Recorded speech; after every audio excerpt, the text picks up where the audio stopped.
America ಎಲೆಕ್ಷನ್ಗೆ ಗುಂಡಿನ ತಿರುವು. ಜಗತ್ತಲ್ಲಿ ಮತ್ತೆ ಅಲೆ ಎಬ್ಬಿಸಿದ ಟ್ರಂಪ್.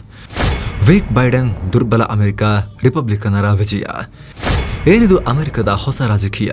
ಸ್ನೇಹಿತರೆ, ನೀನಾ ಅನ್ಕೊಂಡು ಜಾಗತಿಕವಾಗಿ ತೀವ್ರ ಸದ್ದು ಮಾಡ್ತಿರೋ ಅಮೆರಿಕದ ಅಧ್ಯಕ್ಷ ಚುನಾವಣೆಗೆ ದಿನಕ್ಕೊಂದು ಟ್ವಿಸ್ಟ್ ಸಿಗ್ತಾ ಇದೆ. ರಿಪಬ್ಲಿಕನ್ ಅಭ್ಯರ್ಥಿಯಾಗಿ ಟ್ರಂಪ್ ಆಗಿದೆ. ಅದಕ್ಕೂ ಮುಂಚೆ ಟ್ರಂಪ್ ಮೇಲೆ ಗುಂಡಿನ ದಾಳಿ ಕೂಡ ಆಗಿದೆ. ಈ ಎಲ್ಲ ಘಟನೆಗಳು ಆಗ್ತಾ ಇರೋದು ಈ ಸಲದ ಎಲೆಕ್ಷನ್ ಒನ್ ಸೈಡೆಡ್ ಆಗಿಬಿಡುತ್ತಾ, ಟ್ರಂಪ್ ಗೆಲ್ಲೋದು ಪಕ್ಕಾ ಅನ್ನೋ ವಾತಾವರಣಕ್ಕೆ ಕಾರಣ ಆಗಿದೆ ಅಮೆರಿಕದಲ್ಲಿ. ಅಫ್ಕೋರ್ಸ್ ಇಷ್ಟು ದಿನ ಅದೇ ಟ್ರೆಂಡ್ ಇತ್ತು. ಆರಂಭದಲ್ಲಿ ಚೂರು ಎಡ್ಜಿದೆ ಟ್ರಂಪ್ಗೆ, 1% ಜಾಸ್ತಿ 2% ಜಾಸ್ತಿ ಅಂತ ಇತ್ತು. ಆದರೆ ಆ ಡಿಬೇಟ್ ಎಲ್ಲ ನಡೆದು ಬೈಡೆನ್ ಹೀನಾಯವಾಗಿ ಡಿಬೇಟ್ನಲ್ಲಿ ಪರ್ಫಾರ್ಮ್ ಮಾಡಿದ ಬಳಿಕ ಟ್ರಂಪ್ಗೆ ಇನ್ನಷ್ಟು ಜಾಸ್ತಿ ಆಗಿತ್ತು ಸಪೋರ್ಟ್. ಆದರೆ ಗುಂಡೇಟು ಬಿದ್ದ ಬಳಿಕ, ಟ್ರಂಪ್ ಮೇಲೆ ಮಾರಣಾಂತಿಕ ದಾಳಿ ಆದ ಬಳಿಕ ಅವರ ಪರವಾಗಿ ಒಲವು ಇನ್ನಷ್ಟು ಜಾಸ್ತಿ ಆಗಿದೆ. ಸೊ ಮತ್ತೆ ಟ್ರಂಪ್ ಪ್ರೆಸಿಡೆನ್ಸಿ ಪಕ್ಕಾನ? ಇದು ಭಾರತ ಮತ್ತು ಜಗತ್ತಿನ ಮೇಲೆ ಯಾವ ರೀತಿ ಪರಿಣಾಮ ಬೀರ್ಬೋದು ಅನ್ನೋ ಬಗ್ಗೆ ಕೂಡ ಈ ವರದಿಯಲ್ಲಿ ಕ್ವಿಕ್ ಆಗಿ ನೋಡ್ತಾ ಹೋಗೋಣ. ಕಡತನಕ ಮಿಸ್ ಮಾಡಿದೆ ನೋಡಿ. ನೀವು ನೋಡ್ತಾ ಇದ್ದೀರಾ mastmaga.com. ನಾನು ಅಮರ್ ಪ್ರಸಾದ್. ಸ್ನೇಹಿತರೆ, ಜುಲೈ 13, 2024 ಬಹುಶಃ ಅಮೆರಿಕದ ಚುನಾವಣಾ ಇತಿಹಾಸ ಯಾವತ್ತೂ ಮರೆಯೋಕೆ ಸಾಧ್ಯ ಇಲ್ಲ. ಪ್ರಚಾರ ಮಾಡ್ತಾ ಇದ್ದ ಟ್ರಂಪ್ ಮೇಲೆ ಏಕಾಏಕಿ ಗುಂಡಿನ ದಾಳಿ ಮಾಡಿ ಅವ್ರನ್ನ ಹತ್ಯೆ ಮಾಡೋಕೆ ಪ್ರಯತ್ನ ಮಾಡಲಾಗಿದೆ. ಸಾಮಾನ್ಯವಾಗಿ ಈ ರೀತಿಯ ಹತ್ಯೆ ಪ್ರಯತ್ನಗಳಾದಾಗ ಅಥವಾ ಹತ್ಯೆಗಳೇ ನಡೆದು ಹೋದಾಗ ಸಹಜವಾಗಿ ಅದು ಸಂತ್ರಸ್ತರ ಪರವಾಗಿ ಅಥವಾ ಅವರ ಪಾರ್ಟಿ ಪರವಾಗಿ ಸಿಂಪತಿ ವೇವನ್ನು ಕ್ರಿಯೇಟ್ ಮಾಡುತ್ತೆ. ಅದು ಅಮೆರಿಕದಲ್ಲೂ ಕೂಡ ಆಗಿದೆ. ಅದು ಭಾರತದಲ್ಲಿ ಇಂದಿರಾ ಗಾಂಧಿ ಅವರ ಹತ್ಯೆ ಆಗಿರ್ಬೋದು, ರಾಜೀವ್ ಗಾಂಧಿ ಅವರ ಹತ್ಯೆ ಆಗಿರ್ಬೋದು, ಜಪಾನ್ನಲ್ಲಿ ಶಿನ್ಜೋ ಅಬೆ ಅವರ ಹತ್ಯೆ ಆಗಿರ್ಬೋದು. ಎಲ್ಲ ದೇಶಗಳ ನಾಯಕರ ಹತ್ಯೆ ಅನ್ನೋದು ಚುನಾವಣೆ ಮೇಲೆ ಒಂದಲ್ಲ ಒಂದು ರೀತಿಯಲ್ಲಿ ಪರಿಣಾಮ ಮಾಡೇ ಮಾಡ್ತವೆ. ಅದರಂತೆ ಈಗ ಅಮೆರಿಕದಲ್ಲೂ ಕೂಡ ಇದು ಸಿಕ್ಕಾಪಟ್ಟೆ ಬದಲಾವಣೆ ಕಾರಣ ಆಗ್ತಾ ಇದೆ. ಈ ಹಿಂದೆ ರೊನಾಲ್ಡ್ ರೇಗನ್ ಅವರನ್ನ ಹತ್ಯೆ ಮಾಡೋಕೆ ಪ್ರಯತ್ನ ಪಟ್ಟಾಗ ಜನ ಹೇಗೆ ಅವ್ರನ್ನ 2ನೇ ಸಲಕ್ಕೂ ಆಯ್ಕೆ ಮಾಡಿದ್ರು, ಹಾಗೆ ಟ್ರಂಪ್ಗೂ ಸಿಂಪತಿ ವೇವ್ ಎದ್ದು ಬಿಟ್ಟಿದೆ ಅಮೆರಿಕದಲ್ಲಿ. ಇದು ಖಂಡಿತ ಲ್ಯಾಂಡ್ ಸ್ಲೈಡ್ ವಿಕ್ಟ್ರಿ ಆಗುತ್ತೆ ಅಂತ ಭವಿಷ್ಯವಾಣಿ ನುಡಿತಾ ಇದ್ದಾರೆ. ನಿಮಗೆ ಆಶ್ಚರ್ಯ ಆಗ್ಬೋದು, ಈ ಒಂದೇ ಒಂದು ಘಟನೆಯಿಂದ ಈಗ ಆಲ್ರೆಡಿ ಟ್ರಂಪ್ ಗೆಲ್ಲೋ ಪ್ರಿಡಿಕ್ಷನ್ ಮಾರ್ಜಿನ್ 71%ಗೆ ರೀಚ್ ಆಗಿದ್ರೆ ಬೈಡೆನ್ದು 18%ಗೆ ಬಿದ್ದು ಹೋಗಿದೆ. ಒಟ್ಟಾರೆ ಎಲೆಕ್ಷನ್ ದಿಕ್ಕನ್ನೇ ಈ ಇನ್ಸಿಡೆಂಟ್ ಚೇಂಜ್ ಮಾಡಿ ಹಾಕಿದೆ. ಖುದ್ದು ಬೈಡೆನ್ ಪಾರ್ಟಿಯವರು ಟ್ರಂಪ್ಗೆ ಗುಂಡೇಟು ಬಿದ್ದಿದ್ದಕ್ಕೆ ವರಿ ಮಾಡ್ಕೊಂಡಿದ್ದಾರೆ. ಗಾಯದ ಮೇಲೆ ಬರೆ ಅನ್ನುವಂತೆ ಬೈಡೆನ್ ಮೇಲೆ ಆಲ್ರೆಡಿ ಅರಳು ಮರಳಿನ ಆರೋಪಗಳಿವೆ. ಅವರು ಫಿಟ್ಟೇ ಇಲ್ಲ ಫಿಸಿಕಲಿ ಮೆಂಟಲಿ ಅನ್ನೋದು. ಅದು ಆಲ್ರೆಡಿ ಅವ್ರನ್ನ ಡೌನ್ ಮಾಡಿತ್ತು. ಈ ಘಟನೆಯಾದ ಬಳಿಕ ಅವರ ಪಾಪ್ಯುಲಾರಿಟಿ ರೇಟಿಂಗ್ ಫುಲ್ ಬಿದ್ದು ಹೋಗ್ಬಿಟ್ಟಿದೆ. ಟ್ರಂಪ್ ಬಂದ್ರೆ ಏನಾಗುತ್ತೆ? ಸದ್ಯ ಅಮೆರಿಕ ರಾಜಕೀಯ ತಜ್ಞರ ಪ್ರಕಾರ ಟ್ರಂಪ್ ಒಂದು ವೇಳೆ ಪುನಃ ಅಧ್ಯಕ್ಷರಾದ್ರೆ ಮೊದಲಿಗೆ ಅವರು ಕಳಸಲ ಜೋರಾಗಿ ಅವ್ರು ಹೇಳ್ತಾ ಇದ್ರಲ್ಲ, ಅಮೆರಿಕ ಫಸ್ಟ್ ಅನ್ನೋ ನೀತಿ, ನಾವು ಮೇಕ್ ಇನ್ ಇಂಡಿಯಾ ಅಂತೀವಲ್ಲ, ಹಾಗೆ ಅವರು ಅಮೆರಿಕ ಫಸ್ಟ್ ಅಂತ ಆ ನೀತಿಯನ್ನು ಮತ್ತೆ ಜಾರಿಗೆ ತರಬಹುದು. ಅಂದರೆ ಎಲ್ಲ ವಿಚಾರಗಳಲ್ಲೂ ಕೂಡ ಅಮೆರಿಕನ್ನರಿಗೆ ಮೊದಲ ಆದ್ಯತೆ ಅನ್ನೋ ನೀತಿಯನ್ನು ಅವರು ಹೊಂದಬಹುದು ಅಂತ ಹೇಳಲಾಗ್ತಿದೆ. ಅದು ಬಿಟ್ಟರೆ ವಲಸೆಗೆ ಸಂಬಂಧಪಟ್ಟಂತೆ, ಅದರಲ್ಲೂ ಕೂಡ ಮೆಕ್ಸಿಕೋ ವಲಸೆಗೆ ಸಂಬಂಧಪಟ್ಟಂತೆ ದೊಡ್ಡ ತಡೆಗೋಡೆಯನ್ನು ಟ್ರಂಪ್ ಹಾಕೋ ಸಾಧ್ಯತೆ ಇದೆ. ಯಾಕಂದರೆ ಕಳೆದ ಸಲ ಈ ಮನುಷ್ಯ ಮೆಕ್ಸಿಕೋ ವಿರುದ್ಧ ಗೋಡೆಯನ್ನೇ ಕಟ್ಟೋಕೆ ಮುಂದಾಗಿ ಗೋಡೆಯನ್ನು ನಿರ್ಮಾಣ ಮಾಡಿದಂಥವ್ರು. ಸ್ನೇಹಿತರಲ್ಲಿ ಯಾವುದೇ ದೇಶಕ್ಕಾದರೂ ಅಷ್ಟೇ ಎಲ್ಲ ಮಿತಿಯಲ್ಲಿದ್ರೆ ಚಂದ. ಅಮೆರಿಕ ಇವತ್ತು ವಲಸಿಗರೇ ಕಟ್ಟಿದ ದೇಶ ಆದರೂ ಕೂಡ ಅವರೆಲ್ಲ ಲೀಗಲ್ ಆಗಿ ಹೋಗಿ ಒಳ್ಳೆ ಟ್ಯಾಲೆಂಟೆಡ್ ಪೀಪಲ್ ಹೋಗಿ ಕಟ್ಟಿರೋ ದೇಶ, ಆ ರೀತಿ ವಲಸಿಗರು ಕಟ್ಟಿರೋ ದೇಶ. ಆದರೆ ಕಂಪೌಂಡ್ ಹಾರಿ ಹೋಗಿರೋ ಅಕ್ರಮ ವಲಸಿಗರ ಕಾಟ ವಿಪರೀತ ಇದೆ ಅಮೆರಿಕದಲ್ಲಿ. ಅದಲ್ಲಿನ ಚುನಾವಣೆ ಮೇಲೆ, ಅಲ್ಲಿನ ಡೆಮೋಗ್ರಫಿ ಮೇಲೆ, ಸಂಸ್ಕೃತಿ ಮೇಲೆ ತುಂಬ ಡೀಪ್ ಪರಿಣಾಮ ಬೀರ್ತಾ ಇದೆ. ಇದು ವಿಪರೀತಕ್ಕೆ ಹೋದಾಗ ದೇಶದಲ್ಲಿ ಗಲಭೆಯಂತಹ ಗಂಭೀರ ಸಮಸ್ಯೆಗಳಿಗೂ ಕಾರಣ ಆಗುತ್ತೆ. ಈ ಬಗ್ಗೆ ಯಾರೋ ಬಿಡಿ ಎಲಾನ್ ಮಸ್ಕ್ ಕೂಡ ಮಾತನಾಡ್ತಾ ಇದ್ದಾರೆ. ಬೈಡೆನ್ ಆಡಳಿತ ರಾತ್ರಿ 3.2 ಲಕ್ಷ ವಲಸಿಗರನ್ನ ಇಂಪೋರ್ಟ್ ಮಾಡಿಕೊಂಡಿದೆ. ಇದು ಮುಂದೆ ಅಮೆರಿಕದಲ್ಲಿ 2001ರಲ್ಲಿ ಅವಳಿ ಕಟ್ಟಡಗಳಿಗೆ ಏನು ಘಟನೆ ಆಯಿತು, ಜಾಗತಿಕ ಉಗ್ರರು ಏನು ಮಾಡಿದ್ರು ಅಂತ ಘಟನೆಯನ್ನ ಮತ್ತೆ ಮರುಕಳಿಸೋಕೆ ಇವೆಲ್ಲ ಮಾಡ್ತಿದ್ದಾರೆ. ಅದಕ್ಕೆ ಮುನ್ನುಡಿ ಬರ್ದಂಗೆ ಆಗುತ್ತೆ ಅಂತ ಟೀಕೆ ಮಾಡಿದ್ದಾರೆ ಎಲಾನ್ ಮಸ್ಕ್ ಖುದ್ದು. ಸೊ ಮತ್ತೆ ಟ್ರಂಪ್ ಆರಿಸಿ ಬಂದ್ರೆ ಈ ಅಕ್ರಮ ವಲಸೆಗೆ ದೊಡ್ಡ ಪ್ರಮಾಣದಲ್ಲಿ ಅವರು ಕಡಿವಾಣ ಹಾಕೋಕೆ ಕ್ರಮಗಳನ್ನು ಕೈಗೊಳ್ಳೋದು ಗ್ಯಾರಂಟಿ. ಏನೋ ಹೂಡಿಕೆದಾರರು ಟ್ರಂಪ್ ರಿಂದ ಕಾರ್ಪೊರೇಟ್ ಮತ್ತು ಪರ್ಸನಲ್ ಟ್ಯಾಕ್ಸ್ ಎರಡನ್ನ ಕೂಡ ಕಮ್ಮಿ ಮಾಡಬಹುದು, ಸ್ವಲ್ಪ ರಿಲೀಫ್ ಕೊಡಬಹುದು ಅನ್ನೋ ನಿರೀಕ್ಷೆಯನ್ನ ಇಟ್ಕೊಂಡಿದ್ದಾರೆ. ಅವರು ಕೂಡ ಹಾಗೆ ಹೇಳ್ತಾ ಇದ್ದಾರೆ.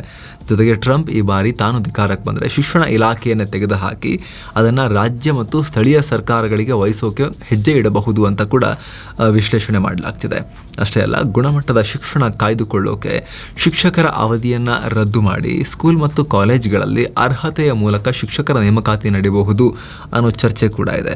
ಜೊತೆಗೆ ಸ್ಕೂಲ್ಗಳಲ್ಲಿ ಅಮೆರಿಕ ಕೇಂದ್ರಿತ ಪಾಠ ಮಾಡಬೇಕು, ಅಮೆರಿಕನರು ಅವರ ದೇಶವನ್ನು ತುಂಬ ಗೌರವಿಸಬೇಕು ಅನ್ನೋ ರೀತಿಯ ನ್ಯಾಷನಲಿಸ್ಟಿಕ್ ಶಿಕ್ಷಣವನ್ನು ಕೊಡೋಕೆ ಕ್ರಮ ಕೈಗೊಳ್ಳಬಹುದು ಅಂತಲೂ ಹೇಳಲಾಗ್ತಾ ಇದೆ. ಇನ್ನು ಎನರ್ಜಿ ಸೆಕ್ಟರ್ನಲ್ಲೂ ಕೂಡ ಒಂದಷ್ಟು ಕ್ರಮ ಕೈಗೊಳ್ಳಬಹುದು. ಅಮೆರಿಕದಲ್ಲಿ 2030 ಹೊತ್ತಿಗೆ ಬೈಡೆನ್ ಸರ್ಕಾರ 50% ಎಲೆಕ್ಟ್ರಿಕ್ ಗಾಡಿ ತರಬೇಕು ಮಾಡಬೇಕು ಅಂತ ಗೋಲ್ ಹಾಕೊಂಡಿದೆ. ಸೊ ಟ್ರಂಪ್ ಅಧ್ಯಕ್ಷರಾದರೆ ಆ ನೀತಿಯನ್ನು ಬಹುತೇಕ ಸ್ಕ್ರ್ಯಾಪ್ ಮಾಡ್ಬೋದು. ಜೊತೆಗೆ ಹವಾಮಾನ ಬದಲಾವಣೆಯ ಕಾರ್ಯಕ್ರಮ ಒಪ್ಪಂದದಿಂದ ಟ್ರಂಪ್ ಹಿಂದೆ ಸರಿಬಹುದು ಅಂತ ಹೇಳಲಾಗ್ತಿದೆ. ಟ್ರಂಪ್ ಲೆಕ್ಕಾಚಾರ ಏನು ಅಂದರೆ, ನಾವು ಮಾತ್ರ ಜಗತ್ತೆಲ್ಲ ಈ ಕಲ್ಲಿದ್ದಲು ಸುಡಬೇಕಾದ್ರೆ, ಪೆಟ್ರೋಲ್ ಡೀಸೆಲ್ ಯೂಸ್ ಮಾಡ್ತಿರ್ಬೇಕಾದ್ರೆ ನಾವು ಮಾತ್ರ ಕ್ಲೀನ್ ಎನರ್ಜಿ ಅಂತ ನಾವು ಮಾತ್ರ ಕಷ್ಟಪಟ್ಟು ದುಬಾರಿ ವೆಚ್ಚಗಳನ್ನೆಲ್ಲ ಮಾಡಿಕೊಂಡ್ರೆ ನಮ್ಮ ದೇಶಕ್ಕೆ ಹೊಡೆತ ಬೀಳುತ್ತೆ, ನಮ್ಮ ಮ್ಯಾನುಫ್ಯಾಕ್ಚರಿಂಗಿಗೆ ಹೊಡೆತ ಬೀಳುತ್ತೆ, ನಮ್ಮ ಜನಕ್ಕೆ ಬರ ಬೀಳುತ್ತೆ. ಈ ಭಾರತ, ಚೀನಾ ಹಾಗೂ ಇತರ ರಾಷ್ಟ್ರಗಳು ಅವರು ಚೆನ್ನಾಗಿ ಪ್ರೋಗ್ರೆಸ್ ಆಗ್ತಾರೆ. ನಮ್ಗೆ ಯಾಕೆ ಬೇಕೋದು? ದುಡ್ಡು ಹಾಕ್ತೀವಿ, ದುಡ್ಡು ತೆಗಿತೀವಿ ಅಷ್ಟೇ. ಎಷ್ಟು ದುಡ್ಡು ಹೋಗುತ್ತೆ, ಎಷ್ಟು ದುಡ್ಡು ಬರುತ್ತೆ, ಏನು ವ್ಯಾಲ್ಯೂ ಸಿಗುತ್ತೆ, ಪಕ್ಕ ಬಿಸ್ನೆಸ್ಸು. ಆ ರೀತಿ ನೋಡ್ಬೇಕು ನಾವು ಕೂಡ. ನಾವು ಮಾತ್ರ ಸ್ಯಾಕ್ರಿಫೈಸ್ ಮಾಡಿದ್ರೆ ಆಗಲ್ಲ ಅನ್ನೋದು ಟ್ರಂಪ್ ನೀತಿ. ಜೊತೆಗೆ ಟ್ರಂಪ್ ಬಂದರೆ LGBTQ+ ಹಕ್ಕುಗಳಿಗೆ ಸಂಬಂಧಪಟ್ಟಂತೆ ಒಂದಷ್ಟು ಕಡಿವಾಣಗಳನ್ನು ಹಾಕಬಹುದು, ಒಂದಷ್ಟು ಅವರಿಗೆ ಅನಾನುಕೂಲಗಳಾಗಬಹುದು ಅನ್ನೋ ರೀತಿಯಲ್ಲೂ ಕೂಡ ವಿಶ್ಲೇಷಣೆ ಆಗಿದೆ. ಇನ್ನು ಟ್ರಂಪ್ ಒಬಾಮಾ ಕೇರ್ ರದ್ದು ಮಾಡಿ ಹೊಸ ಒಂದು ಸ್ಕೀಮನ್ನು, ಹೆಲ್ತ್ ಕೇರ್ ಸ್ಕೀಮನ್ನು ತರೋಕೆ ಚಿಂತನೆ ನಡೆಸ್ತಾ ಇದ್ದಾರೆ ಅನ್ನೋ ಸುದ್ದಿ ಕೂಡ ಇದೆ. ಎಲ್ಲಕ್ಕಿಂತ ಮುಖ್ಯವಾಗಿ ಅಮೆರಿಕದ ವ್ಯಾಪಾರದ ಮೇಲೆ, ಆ ಮೂಲಕ ವಿಶ್ವದ ವ್ಯಾಪಾರದ ಮೇಲೆ ಟ್ರಂಪ್ ತುಂಬ ದೊಡ್ಡ ಪ್ರಮಾಣದಲ್ಲಿ ಇಂಪ್ಯಾಕ್ಟ್ ಮಾಡುವಂಥ ಹೆಜ್ಜೆಗಳನ್ನು ಇಡ್ಬೋದು. ಯಾಕಂದರೆ ಆಗಲೇ ಹೇಳಿದ ಹಾಗೆ ಟ್ರಂಪ್ ಒಬ್ಬ ಪಕ್ಕಾ ಬಿಸ್ನೆಸ್ ಮ್ಯಾನ್. ಸೊ ವ್ಯವಹಾರಸ್ಥರಿಗೆ ವ್ಯಾಪಾರ ತುಂಬ ಮುಖ್ಯ ಆಗುತ್ತೆ. ಸದ್ಯ ಬರ್ತಿರೋ ಮಾಹಿತಿ ಪ್ರಕಾರ ಟ್ರಂಪ್ ಎಲ್ಲ ರೀತಿಯ ಇಂಪೋರ್ಟ್ ಮೇಲೆ, ಹೊರದೇಶಗಳಿಂದ ಬರೋ ಸರಕುಗಳ ಮೇಲೆ ಸುಂಕವನ್ನು ಜಾಸ್ತಿ ಮಾಡೋ ಲೆಕ್ಕಾಚಾರ ಇದೆ. ಇದು ಟ್ರಂಪ್ರ ಅಮೆರಿಕ ಫಸ್ಟ್ ಆರ್ಥಿಕ ನೀತಿಯ ಭಾಗ. ಹೊರಗಿಂತ ಕಮ್ಮಿ ರೇಟಿದ ಗೂಡ್ಸ್ ಬಂದರೆ ನಮ್ಮಲ್ಲಿ ಮ್ಯಾನುಫ್ಯಾಕ್ಚರಿಂಗ್ ಯಾರು ಮಾಡ್ತಾರೆ? ಯಾರು ಮಾಡೋದೇ ಇಲ್ಲ. ನಮ್ಮ ದೇಶದಲ್ಲಿ ಮ್ಯಾನುಫ್ಯಾಕ್ಚರಿಂಗ್ ಬೂಸ್ಟ್ ಕೊಡಬೇಕು ಅನ್ನೋದು ಅವರ ದೇಶಕ್ಕೆ ಅನುಕೂಲವಾಗೋ, ಅವರ ದೇಶಕ್ಕೆ ಮಟ್ಟಿಗಿನ ಒಂದು ಸ್ವಾರ್ಥದ ನಿರ್ಧಾರವನ್ನು ಕೈಗೊಳ್ಳೋಕೆ ನಾನು ರೆಡಿ ಅಂತ ಅವರು ಹೇಳ್ತಾ ಇದ್ದಾರೆ. ಎಷ್ಟರ ಮಟ್ಟಿಗೆ ಇದು ತಲ್ಲಣವನ್ನು ಸೃಷ್ಟಿ ಮಾಡಿದೆ ಅಂತ ಹೇಳಿದ್ರೆ, ಟ್ರಂಪ್ ಅಧ್ಯಕ್ಷರಾಗಿ ಅಗ್ರೆಸಿವ್ ಆಗಿ ನಿಂತುಬಿಟ್ರೆ ಕೇವಲ ಯುರೋಪ್ಗೆ ಕನಿಷ್ಠ 150 ಬಿಲಿಯನ್ ಯೂರೋಸ್ ಲಾಸ್ ಆಗುತ್ತೆ ಅಂತ ಗೋಲ್ಡ್ಮನ್ ಸ್ಯಾಕ್ಸ್ನ ಜೇಮ್ಸ್ ಮೊಬರ್ಲಿ ಮತ್ತು ಸ್ವೇನ್ ಜಾರಿಸ್ಟೆನ್ ಅನ್ನೋ ಅರ್ಥಶಾಸ್ತ್ರಜ್ಞರು ಆತಂಕ ವ್ಯಕ್ತಪಡಿಸಿದ್ದಾರೆ, ಒಂದಷ್ಟು ಅನಾಲಿಸಿಸ್ ಮಾಡಿದ್ದಾರೆ. ಜಾಗತಿಕವಾಗಿ ಏನಾಗುತ್ತೆ ಸ್ನೇಹಿತರೆ? ಟ್ರಂಪ್ ಆಯ್ಕೆ ಅಮೆರಿಕ ಜೊತೆಗೆ ಜಗತ್ತಿನ ದೃಷ್ಟಿಯಿಂದಲೂ ತುಂಬ ಇಂಪಾರ್ಟೆಂಟ್ ಅಂತ ಕರೆಸ್ಕೊಳ್ಳುತ್ತೆ. ಯಾಕಂದರೆ ನಿಮಗೆಲ್ಲ ಗೊತ್ತಿರೋ ಹಾಗೆ ಅಮೆರಿಕ ತನ್ನನ್ನು ತಾನು ವರ್ಲ್ಡ್ ಲೀಡರ್ ಅನ್ನೋ ಪೊಸಿಷನ್ನಲ್ಲಿ ನೋಡುತ್ತೆ. ಜಗತ್ತಿನ ದೊಡ್ಡಣ್ಣನ ಸ್ಥಾನದಲ್ಲಿ ತನ್ನನ್ನು ತಾನು ನೋಡುತ್ತೆ. ಹಾಗೆ ಇರೋಕ್ಕೂ ಇಷ್ಟಪಡುತ್ತೆ. ಹಾಗೆ ನೋಡಿದ್ರೆ ಇವತ್ತು ಅಮೆರಿಕ ಅದರಲ್ಲಿ ಸಕ್ಸಸ್ಸನ್ನು ಕೂಡ ಕಂಡಿದೆ. ಯಾಕಂದರೆ ಭೂಮಿಯ 6 ಖಂಡ ಮತ್ತು 3 ಸಾಗರಗಳಲ್ಲೂ ಅಮೆರಿಕ ತನ್ನ ಪ್ರಾಬಲ್ಯವನ್ನು ಮೆರಿತಾನೆ ಇರುತ್ತೆ. ಜಗತ್ತಿನ ಮೂಲೆ ಮೂಲೆಗಳಲ್ಲಿ ಅವರ ನೌಕಾ ನೆಲೆ, ವಾಯು ನೆಲೆಗಳಿವೆ. ಅಮೆರಿಕ ಬಲಿಷ್ಠ ಎಕಾನಮಿಯನ್ನು ಹೊಂದಿದೆ. ಅಮೆರಿಕದ ಡಾಲರ್ ವಿಶ್ವದ ಅತ್ಯಂತ ಬಲಿಷ್ಠ ಹಾಗೂ ಪ್ರಭಾವಿ ಕರೆನ್ಸಿ ಅಂತ ಕರೆಸ್ಕೊಳ್ಳುತ್ತೆ. G7ನಿಂದ G20 ತನಕ, ನ್ಯಾಟೋದಿಂದ ಕ್ವಾಡ್ ತನಕ ಅಮೆರಿಕ ಎಲ್ಲ ಕಡೆ ಪ್ರಭಾವಿಯಾಗಿದೆ. ಹೀಗಾಗಿ ದೊಡ್ಡಣ್ಣನ ಲಗಾಮು ಯಾರ ಕೈಲಿರುತ್ತೆ, ಅಲ್ಲಿನ ಜನ ಯಾರಿಗೆ ಓಟ್ ಹಾಕ್ತಾರೆ ಅನ್ನೋದು ತುಂಬ ಇಂಪಾರ್ಟೆಂಟ್ ಆಗುತ್ತೆ. ಸಂಘರ್ಷಗಳ ಎಂಡ್. ಎಸ್, ಟ್ರಂಪ್ ಅಧ್ಯಕ್ಷರಾದರೆ ಇದು ಸಾಧ್ಯ ಆಗಬಹುದು ಅನ್ನೋ ಚರ್ಚೆ ಕೂಡ ಇದೆ. ಅದರಲ್ಲೂ ಕೂಡ ರಷ್ಯಾ ಜೊತೆಗೆ ಯುಕ್ರೇನ್ ಮಾಡ್ತಿರೋ ಸಂಘರ್ಷಕ್ಕೆ ಒಂದು ಎಂಡನ್ನು ಕೊಡೋಕೆ ಟ್ರಂಪ್ ದೊಡ್ಡ ಹೆಜ್ಜೆಗಳನ್ನು ಇಡಬಹುದು ಅಂತ ಹೇಳಲಾಗ್ತಿದೆ. ಯುದ್ಧ ಇಷ್ಟು ದಿವಸ ಮಾಡಿದ ಸಾಕು. 2014ರಲ್ಲಿ ಒಂದು ಜಾಗ ತಗೊಂಡಿದ್ರಲ್ಲ ಯುಕ್ರೇನ್, ನೀವು ಕ್ರೈಮಿಯಾ ಅಂತ ಕೆಳಗಡೆ, ಅದನ್ನು ಇಟ್ಕೊಂಡು ಬಿಡಿ ರಷ್ಯಾದವರು. ನೀವು ಅಷ್ಟೇ ಯುಕ್ರೇನ್ ಅವರೇ ಬಿಟ್ಕೊಡಿ ಅವರಿಗೆ. ಉಳಿದಿದ್ದ ಜಾಗ ಈ ಯುದ್ಧದಲ್ಲಿ ಏನೆಲ್ಲ ವಶಪಡಿಸ್ಕೊಂಡಿದ್ದೀರೆಲ್ಲ ವಾಪಸ್ ಕೊಡಬೇಕು, ಶಾಂತಿ ಇರಬೇಕು, ಇಲ್ಲಿಗೆ ಬಂದ್ ಅಂತ ಹೇಳಿ ಡೀಲ್ ಮಾಡೋಕೆ ಟ್ರಂಪ್ ಮುಂದಾಗ್ಬೋದು ಅಂತ ಹೇಳಲಾಗ್ತಿದೆ. ಟ್ರಂಪ್ ಅಂತೂ ಮೊದಲಿಂದಲೂ ಈ ಯುದ್ಧವನ್ನು ವಿರೋಧಿಸ್ಕೊಂಡೇ ಬಂದವರು. ನಾನಿದ್ದಿದ್ರೆ ಯುದ್ಧ ಆಗಲಿಕ್ಕೆ ಬಿಡ್ತಾ ಇರಲಿಲ್ಲ ಅಂತ ಟ್ರಂಪ್ ಹಲವಾರು ಸಲ ಹೇಳಿದ್ದಾರೆ. ಸುಮ್ಮನೆ ಅಮೆರಿಕ ದುಡ್ಡು ಕೊಡಬೇಕು, ದುಡ್ಡು ವೇಸ್ಟ್ ಮಾಡಬೇಕು ಅಂತ ಅವ್ರ ಲೆಕ್ಕಾಚಾರ.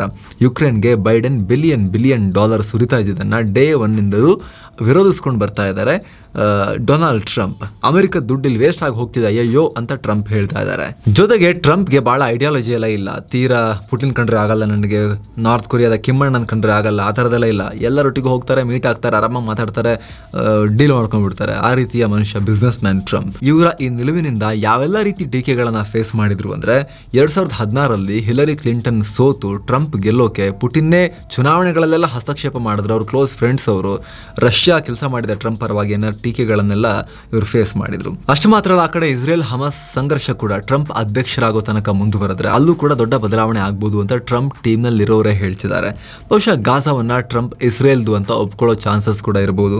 ಯಾಕಂದ್ರೆ ಬೈಡೆನ್ ಇಸ್ರೇಲ್ ಪರವಾಗಿ ಏನೇ ಆಯುಧ ಕೊಟ್ಟರು ಕೂಡ ಗಾಜಾದಲ್ಲಿ ಸ್ವತಂತ್ರ ಆಡಳಿತ ಬೇಕು ಅಂತ ಹೇಳ್ತಾ ಇದ್ದಾರೆ. ಇಸ್ರೇಲ್ ಗಾಜಾದಲ್ಲಿ ಅಧಿಕಾರ ಸ್ಥಾಪನೆ ಮಾಡೋಕೆ ಅವರು ಬಿಡ್ತಾ ಇಲ್ಲ. ಆದ್ರೆ ಟ್ರಂಪ್ ಹಾಗೆಲ್ಲ ಇಲ್ಲ. ಇವರು ಈ ಮುಂಚೆ ಸಿರಿಯಾದ ಗೋಲನ್ ಹೈಟ್ಸ್ ಪ್ರದೇಶವನ್ನ ಕೂಡ ಅಧಿಕೃತವಾಗಿ ಇಸ್ರೇಲ್ಗೆ ಸೇರಿಸಿ ಅಂತ ಒಪ್ಕೊಂಡ್ಬಿಟ್ಟಿದ್ರು. ಜೊತೆಗೆ ಹಮಸ್ ನಾಶ ಅನ್ನೋ ಇಸ್ರೇಲ್ನ ಘೋಷಣೆಗೆ ಟ್ರಂಪ್ ಮೇಲಿಂದ ಮೇಲೆ ಸಪೋರ್ಟ್ ಮಾಡ್ತಾನೆ ಬಂದಿದ್ದಾರೆ. ಏನೋ ಭಾರತದ ಮೇಲೆ ಯಾವ ರೀತಿ ಪರಿಣಾಮ? ಮೋದಿಗೂ ಟ್ರಂಪ್ಗೂ ಅಷ್ಟೊಂದೇನು ಪ್ರಾಬ್ಲಮ್ ಇಲ್ಲ, ಬಹಳ ಚೆನ್ನಾಗಿದ್ರು. ಇವ್ರು ಅಲ್ಲಿ ಹೋಗೊಂದು ಪ್ರೋಗ್ರಾಮ್ ಮಾಡಿದ್ರು, ಹೌಡಿ ಮೋಡಿ ಅಂತ. ಅವ್ರು ಇಲ್ಲಿ ಬಂದು ನಮಸ್ತೆ ಟ್ರಂಪ್ ಮಾಡಿದ್ರು, ಚೆನ್ನಾಗಿದ್ದಾರೆ ಅವರು. ಇನ್ನಷ್ಟು ಸಂಬಂಧ ವೃದ್ಧಿ ಆಗ್ಬೋದು. ಟ್ರಂಪ್ ಚೀನಾ ಮೇಲೆ ಡಿಪೆಂಡೆನ್ಸಿಯನ್ನ ಕಮ್ಮಿ ಮಾಡಿ ಭಾರತದ ಕಡೆಗೆ ತಮ್ಮ ಪ್ಲಾನ್ಗಳನ್ನ ಒಂದಷ್ಟು ಶಿಫ್ಟ್ ಮಾಡಬಹುದು ಅಂತ ಹೇಳಲಾಗ್ತಿದೆ. ಒಂದಷ್ಟು ಮ್ಯಾನುಫ್ಯಾಕ್ಚರಿಂಗ್ ಚೈನಾ ಬಿಟ್ಟು ಭಾರತದ ಕಡೆಗೆ ಮೂವ್ ಆದ್ರೂ ಆಗಬಹುದು ಅಂತ ಹೇಳಲಾಗ್ತಿದೆ. ಹಾಗಂತ ಎಲ್ಲದೂ ಒಳ್ಳೆಯದೇ ಆಗುತ್ತಂತಲ್ಲ. ಅಮೆರಿಕ ಜೊತೆ ಭಾರತ $100 ಬಿಲಿಯನ್ ವ್ಯಾಪಾರ ಮಾಡುತ್ತೆ. ಸೊ ಟ್ರಂಪ್ ಅಮೆರಿಕ ಫಸ್ಟ್ ಅಂತ ಎಲ್ಲರಿಗೂ ಟ್ಯಾಕ್ಸ್ ಹಾಕ್ತೀನಿ ಅಂತ ಭಾರತದಿಂದ ಅಮೆರಿಕಗೆ ರಫ್ತಾಗೋ ಸರಕುಗಳಾಗಿರ್ಬೋದು, IT ಸರ್ವಿಸಸ್ ಆಗಿರ್ಬೋದು, ಅವುಗಳ ಮೇಲೂ ಕೂಡ ನಿರ್ಬಂಧಗಳನ್ನು ತಂದರೆ, ಇಲ್ಲಿಂದ ವರ್ಕ್ ಮಾಡೋಕ್ಕೆ ಹೋಗೋರಿಗೆ ವೀಸಾಗಳಲ್ಲಿ ಟ್ರಬಲ್ ಮಾಡಿದ್ರೆ ಭಾರತಕ್ಕೆ ನೆಗೆಟಿವ್ ಕೂಡ ಆಗಬಹುದು. ಆದರೆ ಯಾರೇ ಅಧ್ಯಕ್ಷರಾದರೂ ಕೂಡ ಈ ಕ್ಷಣಕ್ಕೆ ಭಾರತವನ್ನು ಒಂದು ಸಪರೇಟ್ ಆಗಿ ಎಕ್ಸೆಪ್ಷನ್ ಥರ ನೋಡಲೇಬೇಕಾದ ಅನಿವಾರ್ಯತೆಯಲ್ಲಿದ್ದಾರೆ. ಯಾಕಂತ ಹೇಳಿದ್ರೆ ಅವರಿಗೆ ಮುಖ್ಯವಾಗಿ ಚೀನಾವನ್ನು ಈಗ ಹದ್ದುಬಸ್ತಾ ಇಡಬೇಕು, ಡ್ರ್ಯಾಗನ್ ಬಾಲ ಕಟ್ ಮಾಡಬೇಕು ಅವ್ರಿಗೀಗ. ಹಾಗಾಗಿ ಬೇರೆಲ್ಲ ರಾಷ್ಟ್ರಗಳದೊಂದು ಲೆಕ್ಕ, ಬೇರೆಲ್ಲರ ಮೇಲೂ ಕೂಡ ಟ್ರಂಪ್ ಅಮೆರಿಕ ಫಸ್ಟ್ ಅಂತ ಹೇಳಿ ಒಂದಷ್ಟು ವ್ಯಾಪಾರದಲ್ಲಿ ಟ್ಯಾಕ್ಸ್ ಅದು ಇದು ಅಂತ ಹೇಳಿ ಕಾಟ ಕೊಟ್ಟರು ಕೂಡ ಭಾರತದ ವಿಚಾರದಲ್ಲಿ ಅಷ್ಟೊಂದು ಕಿರಿಕಿರಿ ಮಾಡಲಿಕ್ಕಿಲ್ಲ ಅನ್ನೋ ಒಂದು ಹೋಪ್ ಇದೆ. ಸೊ ಫ್ರೆಂಡ್ಸ್, ಇದಾಗಿತ್ತು ಅಮೆರಿಕದಲ್ಲಿ ಟ್ರಂಪ್ಗೆ ಸಿಗ್ತಾ ಇರೋ ಮುನ್ನಡೆ ಮತ್ತು ಅವರು ಅಧ್ಯಕ್ಷರಾದರೆ ಆಗಬಹುದಾದ ಬದಲಾವಣೆ ಅಮೆರಿಕದಲ್ಲಿ ಡೊಮೆಸ್ಟಿಕಲ್ಲಿ ಮತ್ತು ಇಂಟರ್ನ್ಯಾಷನಲಿ, ಹಾಗೂ ಭಾರತದ ಮೇಲೆ ಏನು ಪರಿಣಾಮ ಆಗಬಹುದು, ಇದೆಲ್ಲವನ್ನ ವಿಶ್ಲೇಷಣೆ ಮಾಡೋ ಪ್ರಯತ್ನ ಕ್ವಿಕ್ ಆಗಿ ಮತ್ತೆ ಭೇಟಿ ಆಗ್ತಿರೋಣ. ನಮಸ್ತೆ.